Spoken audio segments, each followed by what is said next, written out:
député Rassemblement Bleu Marine du Gard, merci d'être avec nous. Beaucoup de questions à vous poser. D'abord, l'avocate Bernard Tapie ainsi qu'un des 3 juges de l'arbitrage de l'affaire Tapie sont en garde à vue aujourd'hui. Un commentaire. D'abord, le magistrat en question, c'est quand même, sauf erreur de ma part, l'ancien premier président de la Cour d'appel de Versailles. C'est-à-dire que là, on a affaire à un très haut magistrat. Ce qui veut dire que si on l'a mis, lui, en garde à vue, compte tenu de ses hautes fonctions, c'est que les policiers doivent avoir quand même quelques biscuits. Parce qu'on ne met pas en garde à vue un ancien premier président d'une cour d'appel comme ça. Donc j'aurais envie de dire, sur mon expérience professionnelle, que les policiers n'ont pas dû y aller au furetage, quoi. Ils doivent avoir quand même quelques éléments très solides. Alors, pardonnez-moi, mais des éléments très solides, l'arbitrage qu'il a rendu M. Estou date de 2008. Pourquoi ça sort aujourd'hui, Gilbert Collard? Pourquoi est-ce qu'il est en garde à vue aujourd'hui, lui, avec l'avocat de Tapie? Est-ce qu'il y a une volonté politique d'abattre Bernard Tapie? Ça, c'est une question Je vous la pose. Non, mais c'est une question intelligente, parce qu'effectivement, on ne comprend pas pourquoi cette affaire a tant traîné. Bon, alors, on veut se payer Tapie. Mais si Tapie a offert à la justice les moyens de le faire tomber dans le piège judiciaire, tant pis pour lui. Mais c'est vrai que ces affaires qui apparaissent plusieurs années après le moment des faits, elles posent question sur la manière dont la justice fonctionne dans ce pays, quoi. C'est une évidence. Hein. Vous dites si on veut se payer Tapie, c'est qui on? Ah ben ça peut être beaucoup de gens qui ne l'aiment pas. Vous avez vu que... Vous savez que je n'ai pas de relation amicale avec Bernard Tapie, ni avec ses journalistes. Loin s'en faut, bon. Surtout quand il prépare des livres sur moi ou des articles, bon. Mais je dois quand même admettre que dès qu'il a pris le journal La Provence, ça a déclenché dans l'univers socialiste marseillais une colère monumentale, hein, bon. Et puis, ça veut dire qu'il fait peur, toujours, Bernard Tapie? Ça veut dire qu'il a un pouvoir... une force de frappe, il a un journal maintenant. Bon, maintenant, il faut dire aussi les choses franchement, quoi. Cet arbitrage, il est douteux.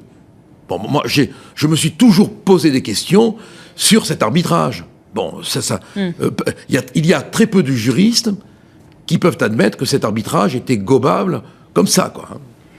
Parlons avec vous maintenant du mariage gay. Le premier aura lieu demain à Montpellier. Les jeunes mariés s'appellent Bruno et Vincent. Vous leur souhaitez beaucoup d'amour, vous l'avez dit, entre autres. Jusqu'à l'abrogation de la loi. Hein. Mais vous ne démarierez pas, vous l'avez aussi précisé. Non, bien sûr, non, pas question. S'il y a des violences demain, est-ce que vous les condamnerez? Mais je suis franchement étonné. Il compte faire un vin d'honneur citoyen. Non, mais quand on pose cette question, je suis étonné. Comment pourrais-je ne pas condamner des violences? Bon, je ne peux que réprouver la violence. Je ne vois pas pourquoi, étant donné que cette loi est votée, on irait faire violence. Bon, on doit démocratiquement se battre pour que des gens qui feront ce qu'ils disent, et non pas des mous qui se battent entre eux, vous voyez à qui je pense, bon, quand ils arriveront au pouvoir, abrogeront réellement cette loi. Et nous le ferons dans le respect, bien sûr, des droits acquis. Dominique Bertinotti, la ministre de la Famille, a décidé de ne pas s'y rendre. Elle fait bien, vous dites? Écoutez, bon, oui. Là encore, parlons-nous franchement, bon, si on peut. Cette loi, elle a divisé les Français. Bon, on peut être pour, on peut être contre. Moi, je suis contre pour des raisons qui tiennent à ce que j'appelle de la science-fiction légale. Hein. Bon, parce que pour moi, un homme et une femme, c'est pas un homme et une femme et une femme.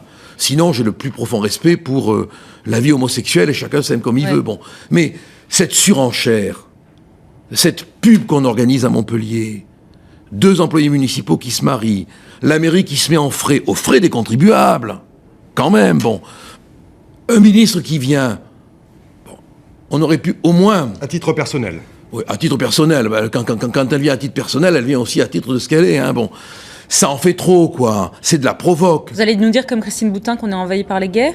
Pardon ? Vous allez nous dire comme Christine Boutin qu'on est envahi par les gays, que les gays sont à la mode et qu'on est envahi par les gays. Vous avez entendu ce qu'a dit Christine Boutin? J'ai dit ça, moi? Non, je demande si vous dites la même chose. Ah, ben j'avais de la vie, non, pourquoi? Ouais. Mais moi, je ne vois d'envahisseurs partout.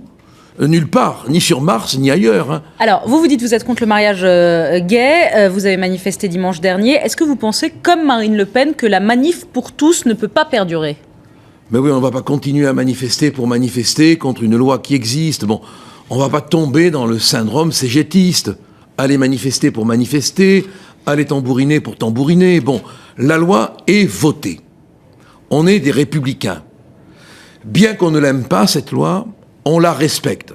On essaiera, quand on arrivera au pouvoir, par la voie référendaire, de la faire abroger. C'est tout à fait simple. Maintenant, encore une fois, je pense que Mme Boutin, si elle se voit envahie, il faut qu'elle prenne de la camomille, parce que là, on est dans l'ordre du problème psychologique grave. Un mot maintenant, Gilbert Collard, de la une de l'hebdomadaire Minute. Pour 3 €, payez-vous NKM, Nathalie Kosciusko-Morizet. Minute qui appelle donc le maximum de personnes à s'inscrire aux primaires UMP le week-end prochain pour la faire battre. Votre commentaire? C'est cher. C'est cher. C'est cher. Vous la cautionnez, cette une? Non, mais moi, d'abord, je trouve que c'est un peu déplacé de créer une douane de la pensée, vous voyez. Est-ce que vous cautionnez cette une? Est-ce que tel propos vous convient? Flûte, quoi, on peut dire ce qu'on veut. Bon, on n'est quand même pas des puritains. On peut aussi vous demander votre commentaire simple, hein. Non, mais moi, j'aurais pas fait une pareille, bon, parce que c'est pas... Mais j'aurais pu faire pire, hein, quand j'ai voulu écraser Payon du pied gauche. C'était pas mal non plus, bon. Mais on a tous nos moments de liberté euphorique, d'expression de la parole.